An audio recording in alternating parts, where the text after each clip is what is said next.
Welcome to the Deep Dive. You shared some really interesting source material with us today. We're looking at the details from an Amazon listing for a renewed Apple Watch Series 7. Yeah, it's quite a snack. It's got the product description, the different prices depending on the condition, warranty options, and maybe most importantly, customer reviews. Exactly. And it's interesting because, sure, it's about this one watch, but it also gives us a peek into that whole world of refurbished electronics, right? Yeah. Like, what should you really expect? Absolutely. Our mission here really is to pull out the key insights from these sources. We want to help you understand what buying this specific renewed watch involves, balancing, the potential savings with what people are actually saying about it. Okay, let's get into it then. Unpack this listing. First up, the program itself. What is Amazon Renewed based on this source material? So the source defines it pretty clearly. It's basically a destination for products that have been inspected, tested, and refurbished where needed, so they're fully functional again. And why would someone go down this route? What's the sales pitch here? Well, the source hits on a few points. One is quality you can afford, basically saving money on brands you like. Makes sense. Then there's products you can trust. They say items are professionally checked, cleaned, refurbished by Amazon qualified suppliers. Though interestingly, for this specific watch, the source notes it's not certified by Apple. Oh, that's a key detail. Yeah. Not Apple certified, but Amazon qualified. Yeah. Okay, what else? They also mention purchases with an impact, the environmental angle, extending the product's life, reducing e-waste, and finally, trusted coverage. Right, trusted coverage. What does that actually mean, according to the listing? It says your purchase is eligible for Amazon Renewed coverage. And this works alongside Amazon's regular return policy and their A to Z guarantee. Which is like their buyer protection, right? If yeah. the item isn't as described or there's an issue. Exactly. And for this watch specifically, the source mentions a 90-day window. You can get a refund or replacement if you return it in the original condition. But there's a catch. Yeah, a bit of one. They do say if you return it used, damaged, or materially different, you might only get a partial refund, or maybe not at all. Got it. So the promise is it works, you save money, it may be better for the planet, and you've got this 90-day safety net via Amazon. Seems okay on paper. That's the official line, yeah, Okay. According to the listing. Okay, let's zoom in on the actual product you shared. The Apple Watch Series 7 GPS 41mm Starlight color. What are the key specs the listing mentions? Right, so we get the dimensions roughly 1.6 by 2 inches, just over an ounce in weight, 32 grams. Okay. Runs watchOS, Apple's system. Screen size listed as 1.8 inches, which fits with the 41mm case size. Yeah. And it has the standard stuff, built-in GPS, Bluetooth. And features. What does this renewed Series 7 actually do? The source runs through the main ones. The Always-On Retina display, which was about 20% bigger than the Series 6. They talk up the durability. Most crack-resistant crystal at the time. IP6X dust resistant, so totally sealed and swim-proof. Okay, and the health stuff. Yep, you can take an ECG, that's the electrocardiogram, get heart rate alerts, irregular rhythm notifications, measure blood oxygen, tracks your daily activity, fitness trends, mindfulness, and sleep apps. Specific workouts like Tai Chi, Pilates. Probably the usual watch things, virtual music. payments. Sing music, podcast, audio bikes, and Apple Pay is built right in. That's a pretty comprehensive list for a Series 7. Now, the crucial bit for renewed price versus condition, what did the listing show there? Okay, so it broke down like this. Refurbished Excellent was listed at $155. Right. Refurbished Good was $142.86. Okay. And Refurbished Acceptable came in lowest at $135.35. And did they give a comparison price? Like what would it typically cost? Yeah, the source listed a typical price of $164. They say that's based on the 90-day median, not including special sales. So doing the math quickly.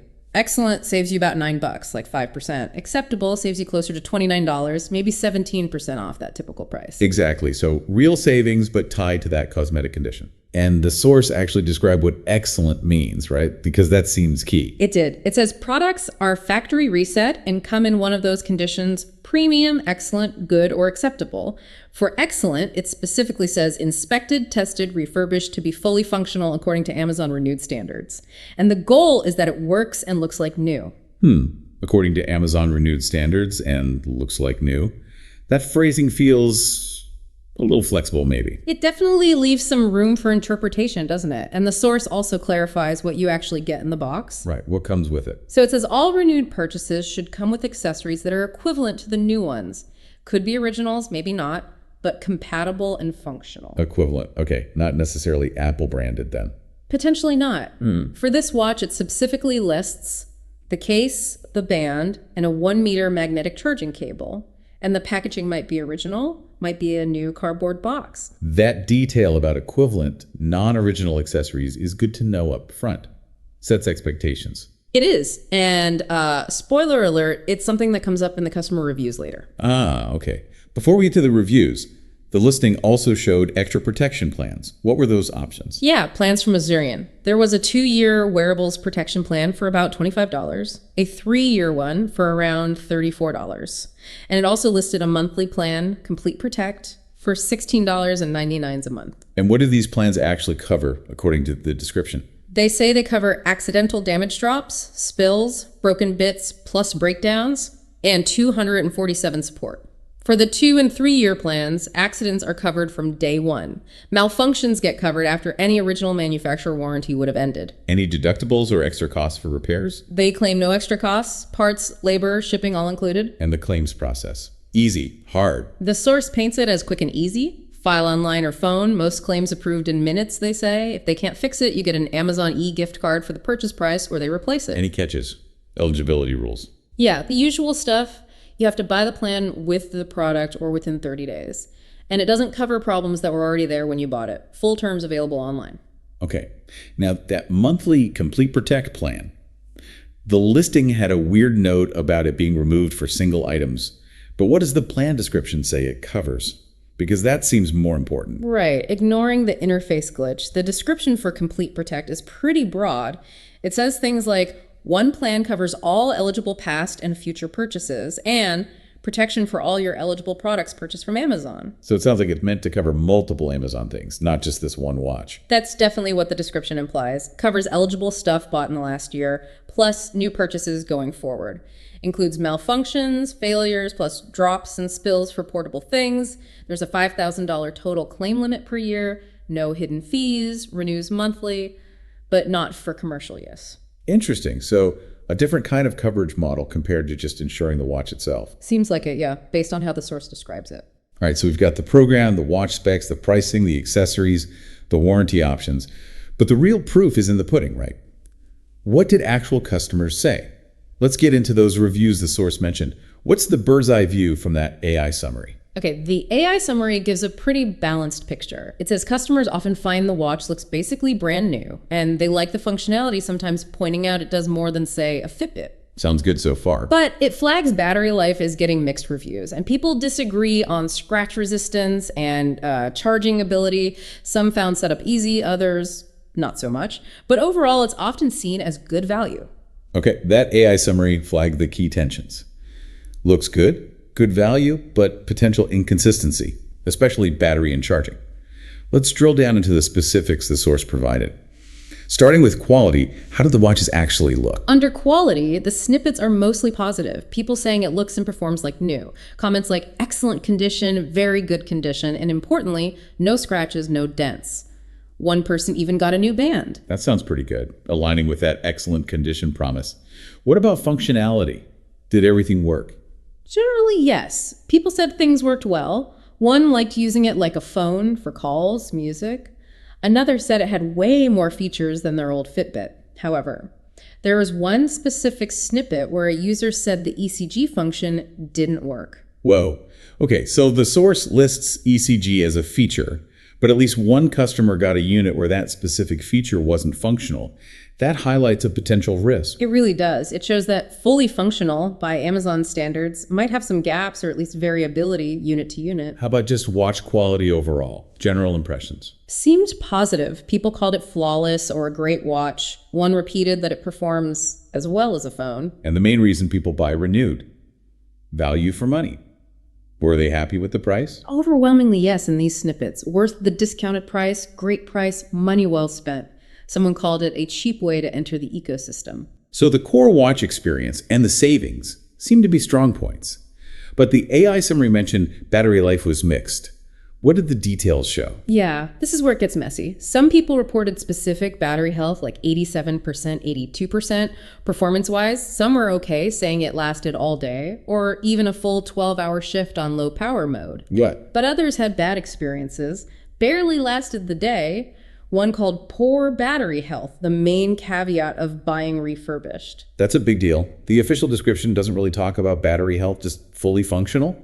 But clearly, based on these reviews in the source, battery capacity isn't guaranteed to be near 100%. Exactly. It's a critical functional aspect with clear inconsistency reported here. And the summary also mentioned mixed scratch resistance. What did the snippets say about cosmetics? Again, all over the place. Some reported few scratches, paint chips around the edge, or case scuffs and scratches, but then others specifically said no scratches. So even that looks like new promise for excellent condition might not hold true for everyone, based on these reports from the same source. The review snippets definitely suggest the discrepancy exists. How about setting it up? Ease of setup. Straightforward. Another mixed bag here. Some found it easy to pair, easy to use, very easy to install. But then you had someone say it did not come with instructions, and the whole process was frustrating, maybe not worth the hassle. Yeah, no instructions could definitely trip someone up. Okay, last category, and this sounded quite negative in the summary. Charging ability. What was the feedback there? Yes, this seemed like a consistent problem area in the provided snippets. Reports of the charger cheap wouldn't charge, charger did not work, the included charger can't fast charge the watch, and it generates a lot of heat. Wow. The only vaguely positive comment was just that it came with a charging cord, which says nothing about whether it actually worked well or safely. That's pretty damning feedback on the accessories, especially when the official description says they should be compatible and fully functional. Seems like the charger is a major weak point according to these customers. It really stands out in the source, yes. A clear clash between the promise and reported experience for quite a few people. Okay, so let's tie this all together for you, the learner. Looking at this whole deep dive into the Amazon Renewed listing, what are the big takeaways? Well, it seems pretty clear that buying Renewed can be a really good deal. You potentially save a decent chunk of money compared to new, and you get access to all of those Series 7 features, the health stuff, fitness tracking, notifications, payments, the works. When it goes well, people are definitely happy with the value they get. Right. But, and it's a big but, the source, especially those customer reviews, really highlights the variability. It's kind of a gamble, isn't it? It can be. While maybe many units are great, there is a definite risk you might run into issues that don't quite meet that like new or fully functional promise. The big ones seem to be battery health potentially being lower than expected, and pretty concerningly based on these snippets, real problems with the included charger being faulty or low quality. Plus, you might get cosmetic flaws, even in excellent condition. Or maybe a specific feature like the ECG doesn't work. Exactly. And that's where understanding those safety nets becomes really important. You've got the Amazon Renewed coverage, the A to Z guarantee, that 90-day return window. These offer some recourse if you do get a lemon, basically. Like if the battery is terrible right out of the box or the charger's DOA, like some customers found. Precisely. And if you want protection beyond those 90 days, that's where those Asurion plans come in, covering accidents or later breakdowns. So it's really about being informed, knowing the potential upsides, the savings, the features, but also being very aware of the potential downsides shown in the source, like the battery and charger issues, and knowing what your options are if things go wrong. It's absolutely a balancing act, weighing that attractive price against the potential hassle or disappointment if you get a less than perfect unit. This deep dive into the Renewed Apple Watch listing really painted a clear picture, I think. It shows the official claims from the source, but also the, let's say, messier reality from the customer feedback, also in the source. High potential for savings and features, definitely, but real questions about consistency, especially with battery life and the charger quality. Understanding the whole picture, the Renewed program rules, the specific watch details, the range of customer experiences, good and bad, and the protection options, that's what helps you make a decision that works for you, knowing the risks involved. So here's something for you to think about. Given that customer feedback highlighting the variability in battery health and those pretty consistent issues with the included charger, how much risk are you actually comfortable taking for those potential savings? And maybe, how much does that excellent cosmetic condition really matter if a key functional part like the battery might be significantly degraded?